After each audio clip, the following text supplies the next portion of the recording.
오늘 말씀의 제목은 성장을 위한 두 가지 변화, 성장을 위한 두 가지 변화라는 제목을 가지고 잠깐 함께 말씀을 나누겠습니다.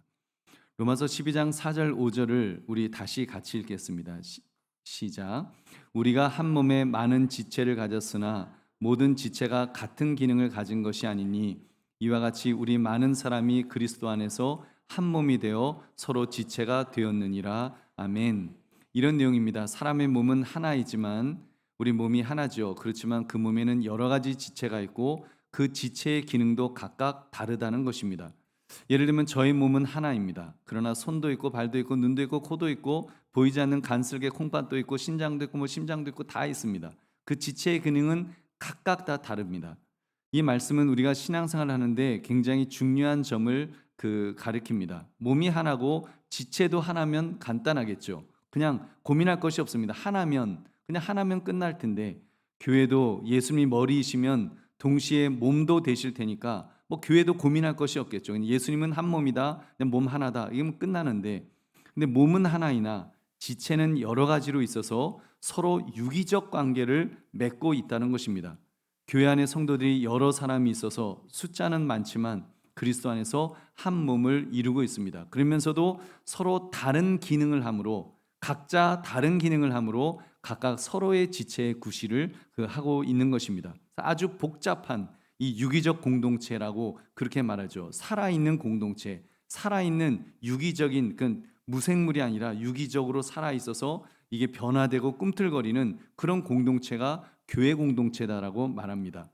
이와 같이 우리 교회도 이렇게 사람은 여러 사람이 있지만 또 그리스도 안에서 한 몸을 이룬다고 말합니다. 그래서 우리는 한 몸이다 그럽니다. 그러면서 또 각각 서로의 지체 구실을 또 하고 있다고 말합니다. 그러니까 통일성과 다양성, 이 둘이 이게 서로 말이 안 되는 거죠. 다양하면 통일되면 안 되고 통일되면 다양하면 안 되는데 이 둘이 통일성과 다양성이 조화를 이루고 있는 것이 바로 교회다라고 성경은 지금 말씀하고 있습니다.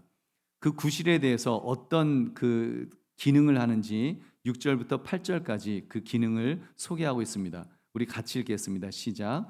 우리에게 주신 은혜대로 받은 은사가 각각 다르니 혹 예언이면 믿음의 분수대로, 혹 섬기는 일이면 섬기는 일로, 혹 가르치는 자면 가르치는 일로, 혹 위로하는 자면 위로하는 일로, 구제하는 자는 성실함으로, 다스리는 자는 부지런함으로, 긍휼을 베푸는 자는 즐거움으로 할 것이니라. 아멘. 여러분, 교회에 여러 가지 기능이 있다는 거 아닙니까? 이렇게 여러 가지 다양한 사람이 있고 다양한 은사를 가지고 있는 것처럼 그렇게 일도 그 어떤 교회의 역할도 다양한 것입니다. 예언이면 자기 믿음의 분수대로, 즉 믿음의 분량에 따라서 예언하라는 것이고, 섬기는 일이면 또 섬기는 일로, 즉 그렇게 봉사하라고 말합니다. 가르치는 자면 가르치는 일로, 위로하는 자면 위로하는 일로, 구제하는 자는 성실함으로, 다스리는 자는 부지런함으로, 긍휼을 베푸는 자는 즐거움으로 할 것이라. 그러니까 교회에 다 있어야 되는 거예요. 구제도 있어야 되고 다스림도 있어야 되고 긍휼을 베푸는 자도 있어야 되고 가르치는 자도 위로하는 자도 다 있습니다. 그래서 다양한, 오늘 지금 이 성경에 있는 이 은사 말고도 더 다양한 은사들이 있고, 또 어떤 사람들은 성경에 있는 은사 말고도 더 많은 은사들이 사실은 하나님께서 우리에게 주셨다라고 그렇게 말하기도 합니다. 전에 세들백 교회라고 그 교회 갔더니 이런 은사가 있는 분도 있어요. 웰컴을 잘하는 은사예요. 그래서 그분은 이렇게 교회 들어가는 입구에 덩치가 이만한 분이 탁 서 있습니다. 그러면 제가 이렇게 한번 지나가 봤는데, 지나갔더니 웰컴 하면서 탁 하면서 악수도 이렇게 하네요. 그 트럼프 대통령 같이 하는지, 하여튼 그 서부 사람들처럼 이렇게 하는데 그냥 어휴 되게 무섭습니다. 근데 그 얼굴의 표정이 너무 밝은 거예요.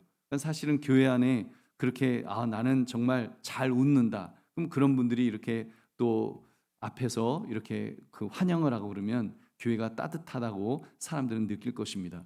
또 긍휼을 베푸는 그런 일들도 해야 되는 거고, 구제도 해야 되는 거고, 정말 교회는 여러 가지 일들을 해야 됩니다. 그래서 여러분, 우리 한강교회 안에 이런 다양한 은사들이 가진 분들이 많이 세워지기를 소원합니다. 그래서 여러분, 교회는 이런 일꾼들이 많이 세워져야 됩니다. 사실 교회 안에는 하나님께서 모든 사람에게 다양한 은사를 주셨습니다. 어떤 사람은 그 은사가 무엇인지를 알지만 또 대부분의 사람들은 자기가 그런 은사를 받은 것조차 잘 모르는 경우도 있습니다. 잘 몰라요. 그것은 교회 안에서 이제 찾아내야 합니다. 근데 대그룹 예배만으로는 그 은사를 세세하게 들여다 볼 수가 없습니다. 여러분 실제로 여러분 지금 이렇게 우리가 이렇게 예배 드리는 것은 예배잖아요. 대그룹이잖아요. 좀 대그룹. 얌전히 예배만 드리고 바로 돌아가시는 이제 집에 바로 가시는 분들이 그 태반이시죠. 그래서 어떤 분은 입을 열어본 입을 열어서 말씀을 해보질 않으신 거예요. 여러분 그러면 여러분 그렇게 그랬는데 어떻게 그분에게서 저분은 어떤 은사를 가지고 있겠다 이런 것들이 판단이 될 수가 있겠습니까? 그래서 소그룹이 필요한 겁니다. 소그룹, 작은 그룹, 소그룹 안에서 서로를 살피면서 그 사람의 은사가 발견돼야 됩니다. 그렇게 발견될 때 놀라운 역사와 은혜가 여러분 교회에 충만해질 줄 믿으시기 바랍니다. 그래서 예수님의 사역을 보면 바로 이런 방법을 사용하였습니다. 대그룹 안에서 뿐만 아니라 예수님은 대그룹 안에서 많은 사람들을 상대로 이렇게 말씀을 전하시고 오병이어의 경우는 5천 명, 남자만 5천 명, 그러니까 한 10,000명 이상이 되는 사람들을 상대로도 예수님께서 이렇게 말씀을 전하시고 사역을 하셨습니다. 근데 그렇게만 하신 것이 아니라 소그룹을 통해서 또 사람들을 만나셨습니다. 대그룹, 대중을 중심으로 한 설교와 치유 사역을 하셨고 그 12명의 제자를 중심으로 12제자를 중심으로는 양육과 훈련 사역을 하셨습니다.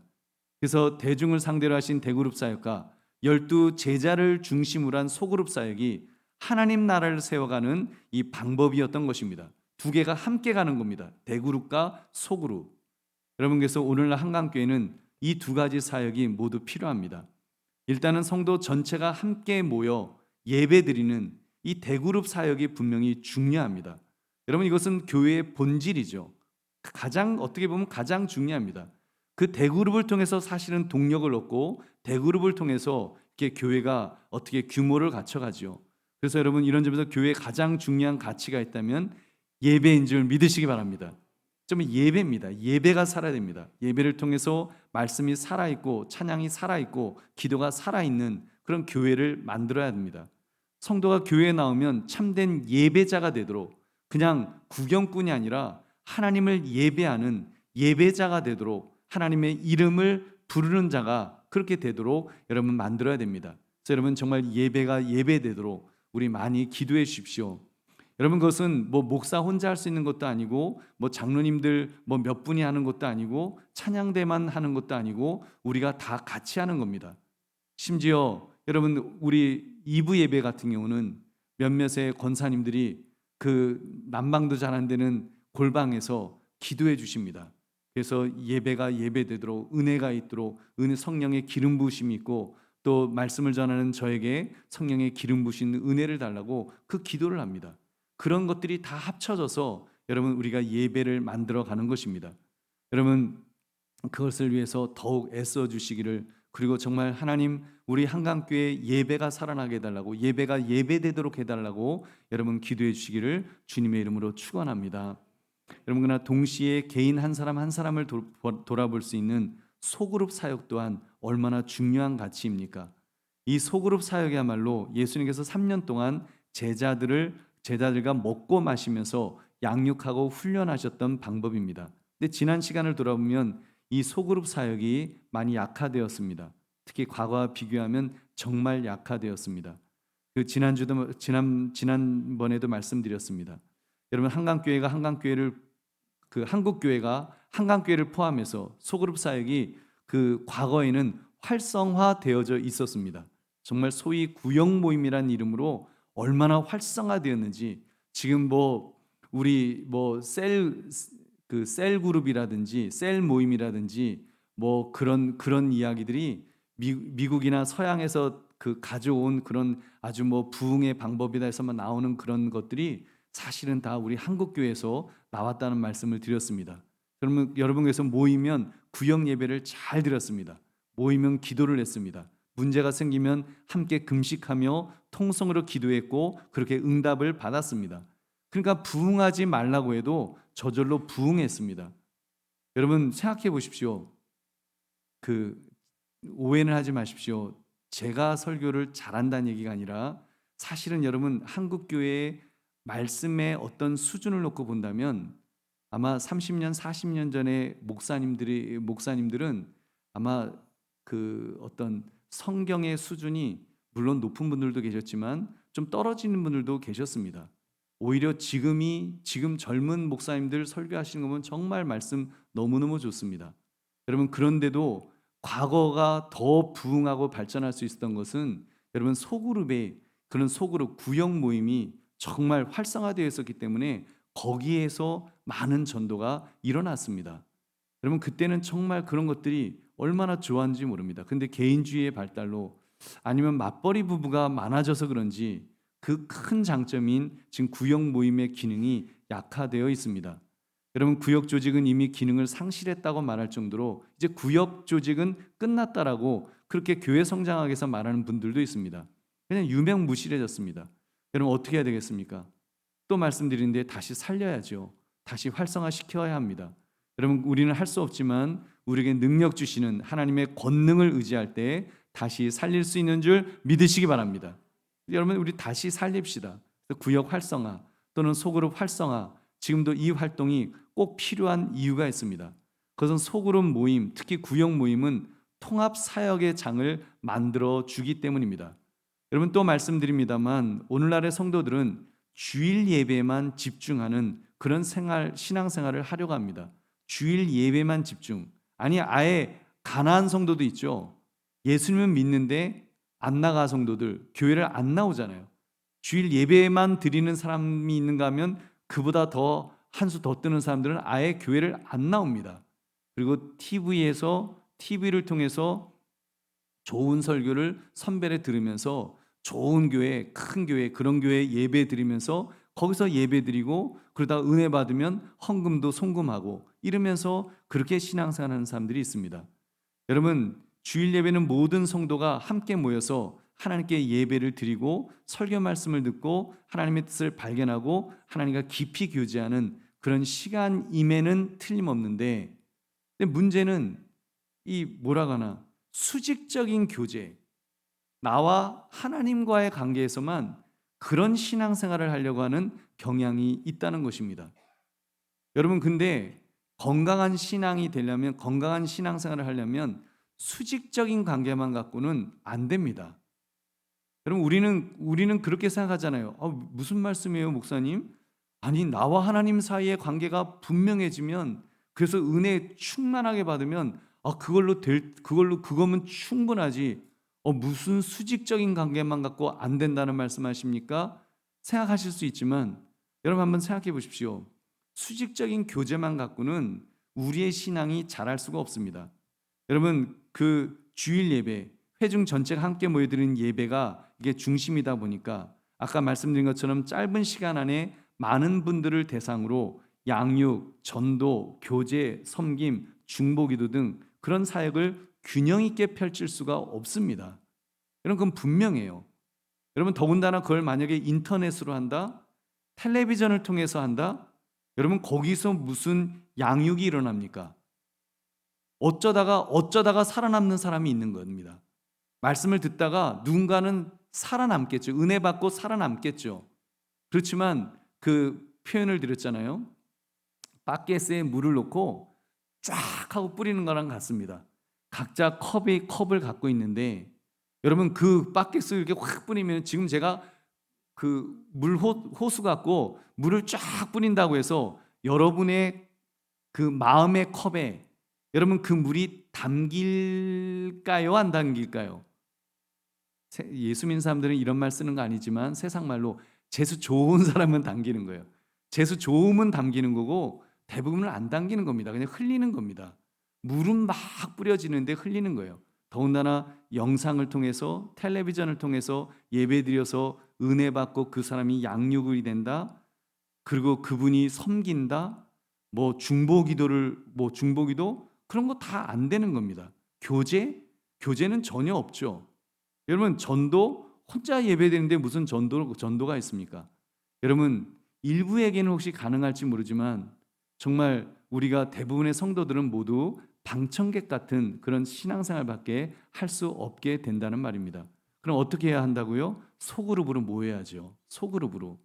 지금 이 소그룹이 한 가지 형태로는 활성화되어 있습니다. 끼리끼리의 모임, 특히 어떤 그룹은 이 모임이 굉장히 잘 되어 있을 것입니다. 모이면 좋아 죽습니다. 그냥 모이면 너무 좋은 거예요. 그 정도로 서로 만나면 이야기도 잘 나누고 얼마나 좋은지 모릅니다. 이런 끼리끼리 모임에 속한 분들은 예배도 잘 드립니다. 교회 나오지 말라고 해도 나올 정도로 정말 좋습니다. 근데 한 가지 문제가 있습니다.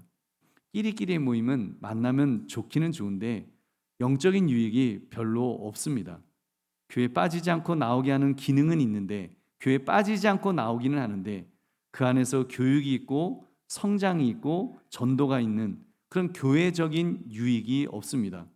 오히려 다른 사람과 담을 쌓고 우리만의 그룹을 형성하는, 여러분 용서하시고 들으십시오. 꼭 그렇다는 건 아닌데 비유를 든다면 좀 암적 충격이시죠? 혹시 우리는 끼리끼리 잘 모인데 하시면 그 시험 들지 마세요. 그냥 표현하는 그 비유를 들면 좀 암적 존재까지는 아닙니다만 교회 전체의 공동체성을 방해하는 그런 부작용이 있다는 것은 분명합니다.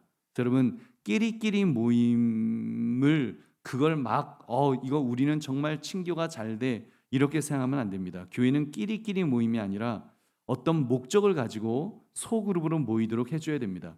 목적이 있는 모임. 그래서 구역으로 묶여져서 모이든지 소그룹 성경 공부를 위해서 모이든지 전도회를 통해서 모이든지 뭔가 명분이 있어야 됩니다. 그래서 교회의 공적 명분을 가지고 모이는 것이 중요합니다. 그렇게 해야 끼리끼리의 문화를 형성하지 않게 됩니다. 교회 안에서 서로 격이 없이 하나라는 의식을 가져야죠. 그런 소그룹이 성장하게 되는 줄 믿으시기 바랍니다.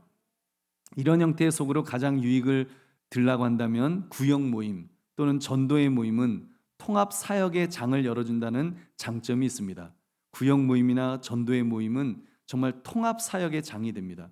구역은 규모는 작지만 작은 교회로서의 역할을 할 수 있습니다. 예배, 양육, 전도, 섬김, 교제, 중보기도 등 교회의 다양한 사역이 서로 긴밀한 관계 속에서 이게 통합적으로 그 구역 모임 안에서 이루어질 수 있습니다. 누군가 예배를 인도하고 성경을 가르치는 그런 지도자 역할을 해야 되겠죠. 누군가는 어머니 역할, 믿음이 어린 사람을 돌보는 사역을 해야 될 것입니다. 또 누군가는 전도자의 역할도 해야 될 것입니다. 그래서 여러분 교회로 초대하기 쉽지 않은 그런 사람들 소그룹 안에 초대하는 것은 좀 어렵지 않습니다. 매주 소그룹이 모일 때마다 내가 가슴에 품고 있는 사람을 그 소그룹에서 구역에서 이야기했다고 해보십시오. 아무개 이제 막 아무개를 위해서 기도해 주세요 그러잖아요. 소그룹에서 이제 아무개를 위해서 기도해 주세요. 제가 전도하려고 하는 분이 있는데요. 그분이 죽어라고 교회를 안 나오네요. 어떻게 될지 모르겠어요. 그러면 이제 그 구역 모임에서 그러겠죠. 한번 우리 구역에 한번 오라 그래봐. 차 마시러 오랜다고 한번 불러봐. 그러면서 이제 그분에게 아무개 우리 교회에 아주 훌륭한 권사님하고 차 마시는데 잠깐 나오세요. 내가 차 사줄게. 그래서 이렇게 커피 대접할게요 하면서 그렇게 시작하는 겁니다. 그래서 자연스럽게 거기서 신앙 이야기를 하고 그리스도 이야기를 하고 그래서 그 모임의 영적 고상함과 그런 분위기를 경험하도록 만들어 주는 것입니다.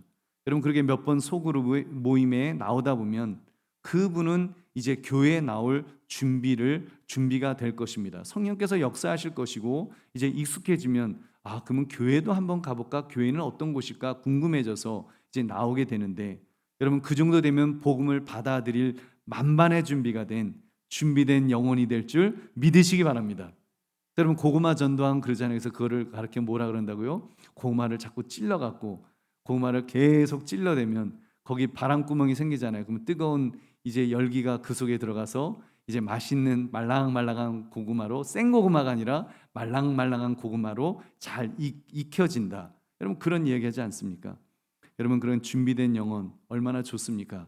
내가 직접 복음을 전하기 쑥스러우면 또 어떤 분들은 정말 또 친하기 때문에도 이렇게 복음을 교회 나와 예수님 믿어 이 말하기가 너무 힘들 수 있습니다. 그럴 때 소그룹으로 초대해서 소그룹의 지도자를 통해서 복음을 간접적으로 전하도록 하면 여러분 전도가 되는 겁니다. 그래서 하나님께서 그런 그룹에 놀라운 은혜와 복을 부으실 줄 믿으시기 바랍니다.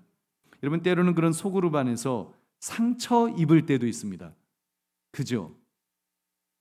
구역 모임 갔다가 상처 입으셨던 분 한번 손을 들어 표해 보시기 바랍니다. 나 거기 갔다가 아주 큰 상처 입었어요. 아주 큰 상처 입고 내 다시는 교회 안 가기로 했어요. 교회도 나가기 싫어졌어요. 아마 그런 분도 계실 것입니다. 여러분, 근데 그러면 참석하지 않는 것이 나을까요? 여러분, 아닙니다. 아까 서두에도 말씀드렸죠. 수직적인 관계로만 신앙생활이 되는 것이 아닙니다. 여러분, 저는 주님께서 교회를 주신 이유는 말씀 실천의 장으로 교회를 주셨다라고 믿습니다. 여러분, 안 그러면 구태여 교회를 세우실 필요가 있었겠습니까? 각자 알아서 예수 믿도록 하셨겠죠. 각자 알아서 뭐 일종의 문서 사역을 하도록 하셨든지 미디어 사역을 통해서 TV로 설교 듣고 믿음 생활하도록 그렇게 만드셨겠죠. 여러분 생각해 보세요.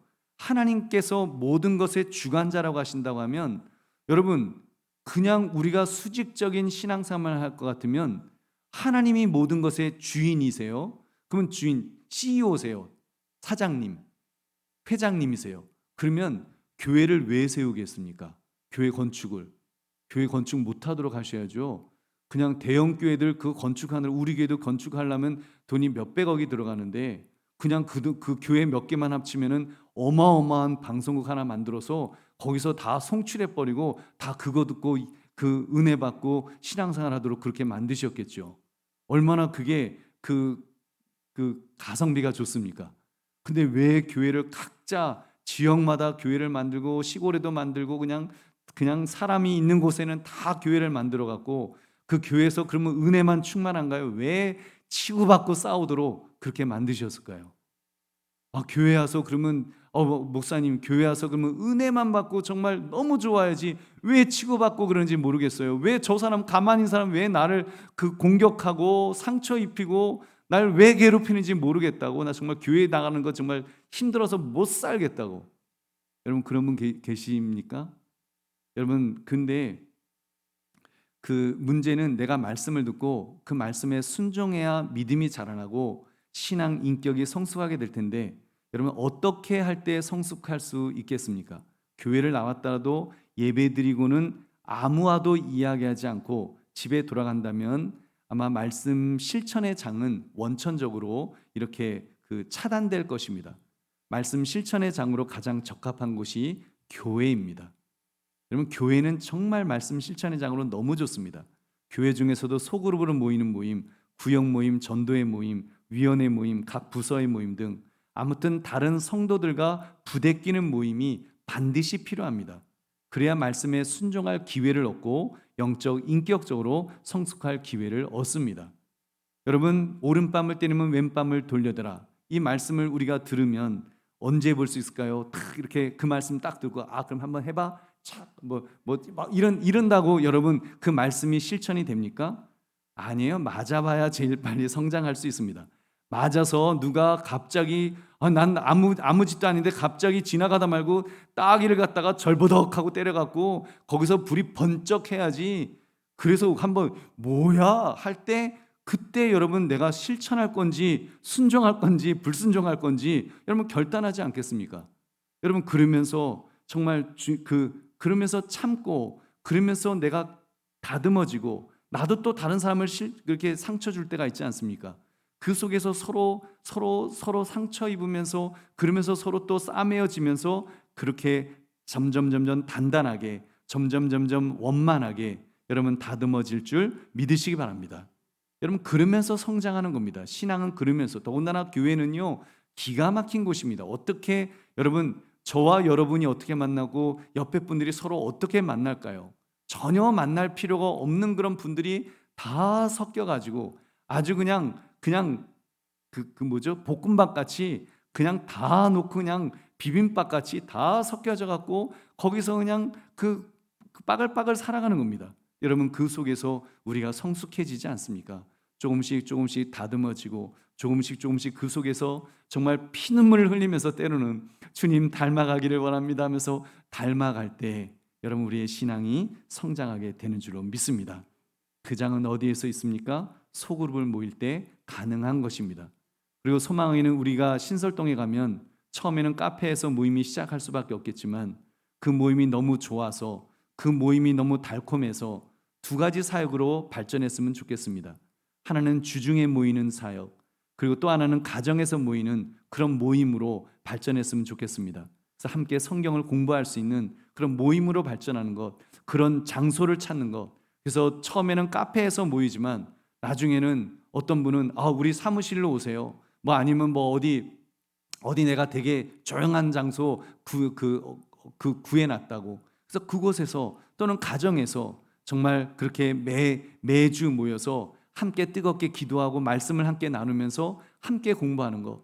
때로는 뭐 여러분 그 안에서 우리는 우리 10명 모여서 매주 모이고 있는데 목사님 저희 공부 예를 들면 창세기 공부하고 싶어요. 그럼 창세기 같이 공부한 그 목회자가 가서 거기서 창세기를 공부하고, 여러분 직장에 만약에 여러분의 직장에 그런 모임이 만들어진다고 한다면, 여러분의 사무실에 그런 모임이 만들어질 수 있다고 한다면, 여러분 그 직장 동료들 중에서 한두 분들 같이 공부할 수 있고, 그러면서 함께 기도하다가 보면 여러분 전도의 문도 열리게 될 줄로 믿습니다. 자, 여러분 이 소그룹을 통해서 이제는 확장하자는 것입니다. 모이는 데만, 우리가 그동안은 모이는 데는 집중했지만 사실 우리의 가장 좋은 장점 중에 하나였던 구역 모임이 약화됐으니까 이제는 다시 한번 해보자고. 우리가 더군다나 이제 임시 예배처소로 가는 신설동이 공간이 작으니까 이제는 흩어져서 모일 수밖에 없으니까, 여러분 하나님은 그렇게 하지 않으십니까? 모여서 예배드리던 자들을 때로는 핍박을 통해서, 때로는 어려움을 통해서 오히려 흩어져서 더 교회를 확장시키는, 여러분 하나님은 그런 일들을 이루십니다. 여러분 그래서 우리가 그런 모임을 가지자는 것입니다. 그래서 어떤 모임에서는 특정 선교 지역을, 그러다 보면 어느 모임은 특정 선교 지역을 우리 돕자, 그래서 선교 지역을 돕는 그런 모임이 되기도 하고, 어떤 모임은 개척교회를 방문해서 전도를 하고, 어떤 모임은 독거 노인의 가정에 방문해서 청소해드리고 빨래해드리고 도배 장판해드리는 그런 사역을 한다면 얼마나 멋지겠습니까? 이번에 권사에서 바자의 수익금으로 연세 많으신 어르신들을 방문하는 그런 사업을 하는 것도 그중 하나일 것입니다. 여러분 대그룹에서는 상상할 수 없는 일을 소그룹이기 때문에 소그룹에서 가능할 수 있는 것입니다.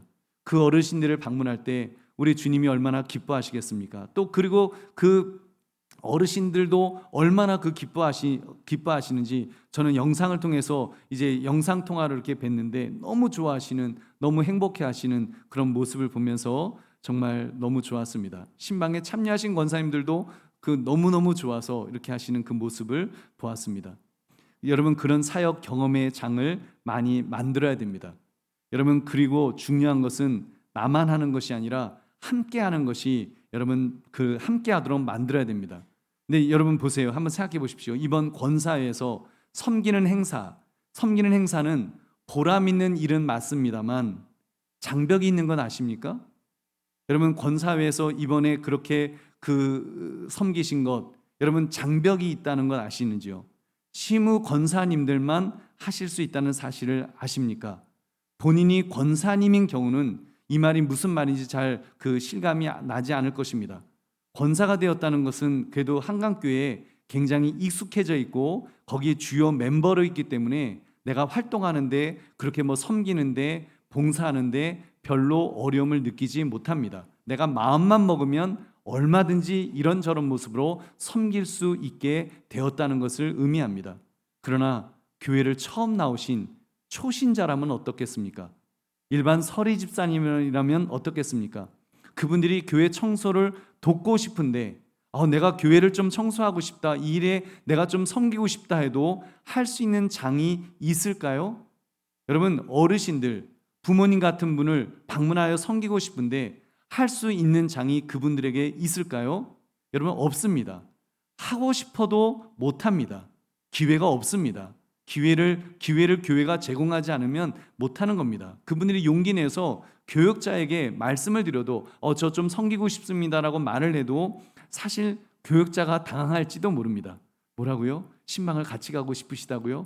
저분을 어디로 같이 모시고 가면 좋지? 막 머리를 써야 되고 혹시라도 여기는 좀 그렇지, 저기는 그렇지, 다른 데 어디 들려야 되는데 별별 생각이 다 들 겁니다. 고민이 될 겁니다. 근데 여러분 소그룹에서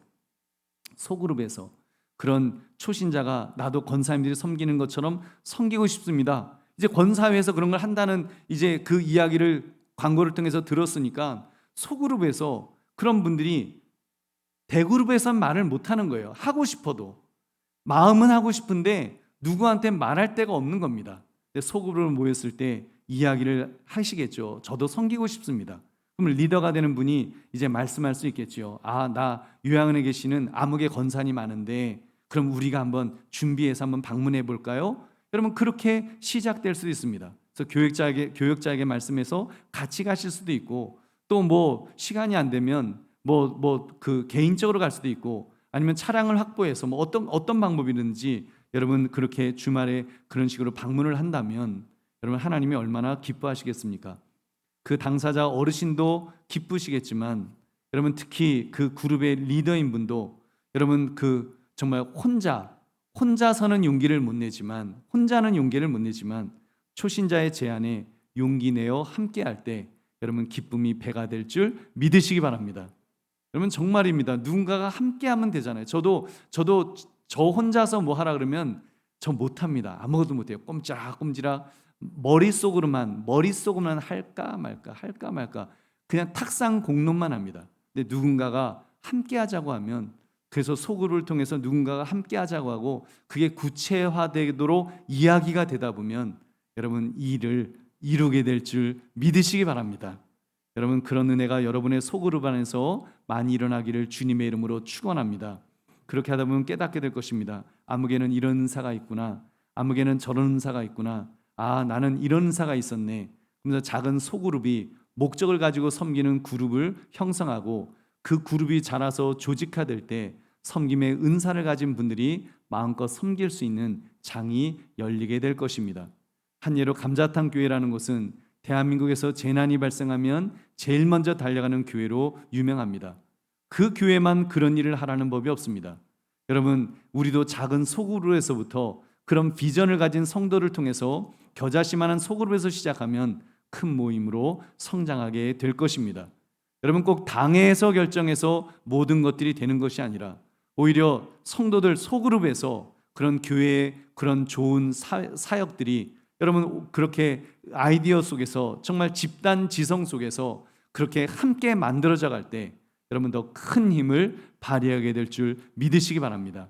그래서 꿈을 꿉시다. 그런 교회를 만들자고 꿈을 꿉시다. 그냥 대그룹의 예배로만 만족하지 않고 소그룹을 통해서 각자의 역할이 개발되는 교회 되게 없어서 여러분 이런 꿈을 꿉시다. 특히 남한 은사를 발견하여 섬기는 것이 아니라 섬기고 싶어도 기회를 찾지 못하는 분들에게 그리고 자기가 어떤 은사를 받았는지조차 알지 못하는 분들의 은사를 찾는 일에 여러분 작은 도움을 줍시다. 여러분 우리가 그 지도자라는 마음을 갖고 도움을 주어야 됩니다. 어떻게 해요? 소그룹을 통해서 만남을 가지다 보면 그런 발견을 하게 될 것입니다. 얼마나 멋진 교회인지요. 그래서 서로의 장점을 찾아주는 교회, 함께 비전을 나누어서 하나님의 뜻을 이루어내어 하나님을 기쁘시게 하는 그런 교회를 만들어 가시기를 바랍니다. 그 일을 시작합시다. 그 일을 지금 시작하라는 것입니다. 그래서 여러분 우리가 올해 2024년에는 그 꿈을 가지고 우리 시작합시다. 안 된다고 생각하지 마시고 된다는 기대를 가지고 시작하시면 새로운 변화를 우리 하나님께서 주실 줄로 믿습니다. 다시 말씀드리면 두 가지 변화를 그래서 이루어냅시다. 첫째, 예배가 예배되도록 대그룹의 예배가 더욱 예배되기를 소망합시다. 둘째, 흩어져 소그룹으로 모이는 그 모임을 가지는 교회, 그래서 각자 그리스도의 이야기를 나누고 집중하고 그 안에서 은사를 개발하고 섬김의 장을 만들어가는 교회, 그런 교회를 만듭시다. 이것이 변화입니다. 우리가 놓쳤던 반드시 변화되어야 될 부분을 변화하려고 시도하는 것입니다. 그래서 기도가 많이 필요합니다. 여러분의 기도가 필요합니다. 여러분의 긍정적인 지지가 필요합니다. 여러분 그럼 주님께서 이루어 주실 줄 믿습니다.